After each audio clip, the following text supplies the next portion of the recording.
Fala galera, tudo bem? Hoje a gente vai trabalhar um pouquinho sobre um assunto que eu deixei em aberto numa aula aí, que sobre ondas, né? Então a gente vai trabalhar hoje sobre fenômenos ondulatórios. A gente vai ver alguns desses fenômenos ondulatórios e características sobre eles, mas sem entrar muito em parte de cálculo e coisas assim, beleza? Bom, então eu vou me diminuir aqui para a gente começar o nosso trabalho. Colocar aqui para o cantinho, beleza? Vamos lá! Bom, o primeiro fenômeno que a gente vai observar é o de reflexão. Reflexão, gente, a gente já viu quando a gente trabalhou na aula sobre ótica. Vocês podem clicar aqui em cima e ver essa aula sobre ótica muito boa, muito legal, tá? Mas basicamente é o quê? É quando a luz ou uma onda qualquer encontra uma superfície, né? Uma superfície que é totalmente lisa, que é totalmente regular, né? Que vai conseguir refletir essa onda. E aí essa onda bate sobre essa superfície e volta para o mesmo lado, para o mesmo meio, né? Onde eu estou trabalhando. Então a reflexão, ela pode ser dada de duas formas. Ela pode ser regular, que nem a gente pode ver aqui na imagem, né? Onde o ângulo de incidência é igual ao ângulo de reflexão, desse bater e voltar. Ou ainda ela pode ser difusa, onde se a minha superfície não for regular, aí a onda vem, bate, e o ângulo de incidência não é igual ao ângulo de reflexão, que a onda volta. Pode acontecer também. Então, reflexão é basicamente isso, bem tranquilo. Vocês podem sempre associar a reflexão com a luz e, por exemplo, com espelhos, né? Quando a gente trabalha espelhos, é bem tranquilo a gente lembrar e pensar na reflexão da luz. Bem, vamos para o próximo. A refração. Refração. Refração é quando a luz ou uma onda qualquer, eu sempre dou o exemplo da luz porque fica mais fácil, mais visível da gente trabalhar. Ela vai entrar, ela está vindo por um meio, como eu tenho aqui, né? Então eu tenho aqui um meio um meio A, e aqui eu tenho um meio B. Imaginem que aqui é o ar e esse aqui é a água. E aí, digamos que a luz, uma onda, né? A luz está vindo com um certo ângulo de refração, com relação à minha normal aqui. E a hora que ela entra e passa de meio, troca de meio, acontece uma refração. Esse ângulo muda ao trocar nesse meio. Então, por exemplo, se eu afasto aqui da minha normal, né, vou aproximando aqui, quer dizer que esse meio ele é mais denso, ele é mais tem um índice de refração maior do que o A. Por exemplo, se eu estar trabalhando com ar e água, né? E aí, o ângulo aqui não vai ser igual, obviamente, né? E a gente tem uma mudança do caminho da luz. O que causa essa mudança? Então, a gente tem uma mudança da velocidade de propagação da onda e a gente tem uma mudança do comprimento de onda da onda. Não muda, nesse caso, é a frequência. Então, a frequência, ela sempre se mantém constante nesse caso. Porque a frequência é uma característica da onda que a gente não muda depois que sai da fonte.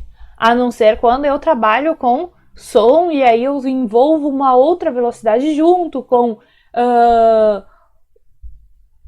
a minha fonte andando, né? Mas daí sim. Aqui, não. Se eu lancei uma onda que ela tem uma frequência inicial, ela não vai mudar por nada, né? Por enquanto, por nada, ela não vai mudar. E aí, então, a frequência da onda é como se fosse essa identidade, não vai mudar. Quando sofre a refração, muda velocidade, muda comprimento de onda. Isso é muito importante a gente lembrar, beleza? E aí, aqui eu tenho um exemplo de um prisma, né? A refração pode acontecer dentro do prisma, onde eu tenho uma luz branca e ela refrata algumas vezes ali dentro, reflete também, sofre uma dispersão, e aí a gente consegue observar, por exemplo, quais são as principais cores que a nossa luz branca é formada. Na verdade, a luz branca é formada por todas as cores, né? Mas é um exemplo de refração quando a gente trabalha com prismas, tá bom? Bem, vamos para o próximo, difração. Difração é quando a onda encontra um obstáculo à sua frente e ela precisa contornar esse obstáculo. Sempre vai acontecer difração? Não. Só quando o meu obstáculo for menor que o comprimento de onda da onda. Então, se vocês observarem, esse daqui é um obstáculo e esse daqui é outro obstáculo. E o comprimento de onda é esse tamanho aqui. Se a gente for medir, a gente vai ver que esses obstáculos, eles são menores que o comprimento da onda. Então, a onda, ao entrar, ao passar por ali, né, ela vai tentar passar, só que aí, o obstáculo, ele é menor. E aí, o que ele faz? Se vocês observarem, a onda consegue achar um jeito de contornar esse obstáculo, e aí se torna uma onda circular, né, que passa tanto por esse obstáculo quanto por esse.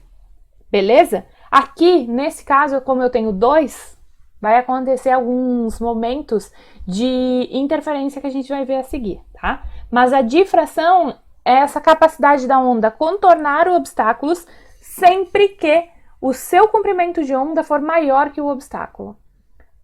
Digamos assim, o som tem um comprimento de onda bem grande.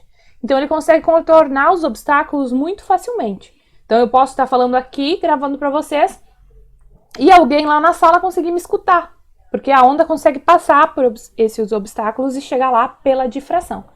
Já a luz tem um comprimento de onda muito pequeno. É bem difícil acontecer difração de luz, mas com certeza pode acontecer se o meu obstáculo for tão pequeno que o comprimento de onda da luz seja maior que esse obstáculo. Beleza? Tranquilo? Vamos para o próximo.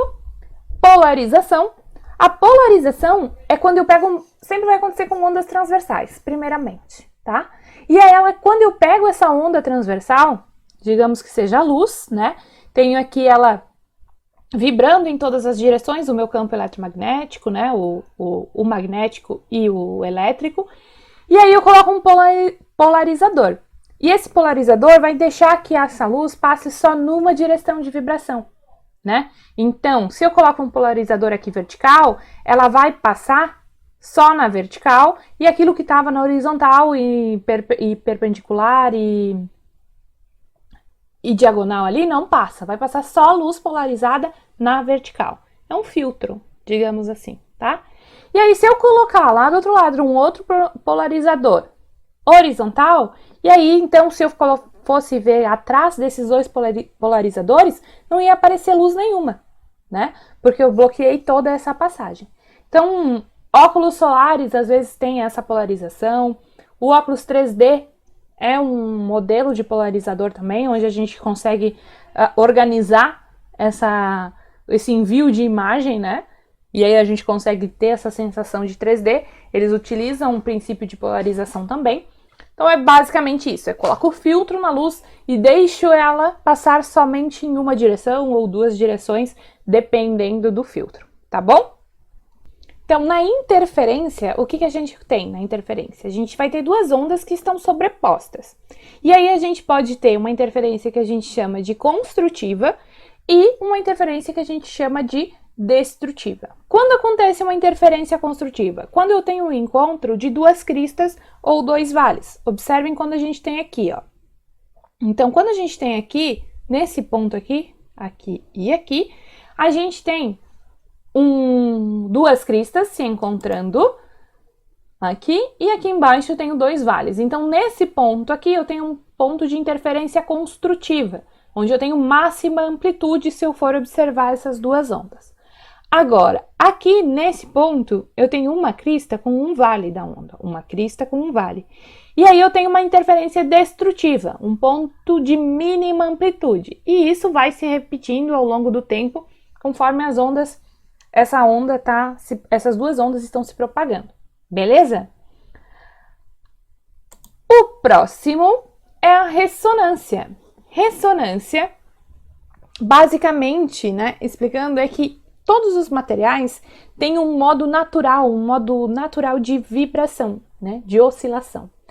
Então, por exemplo, a molécula de água, ela tem um modo natural de vibração por causa da sua organização molecular.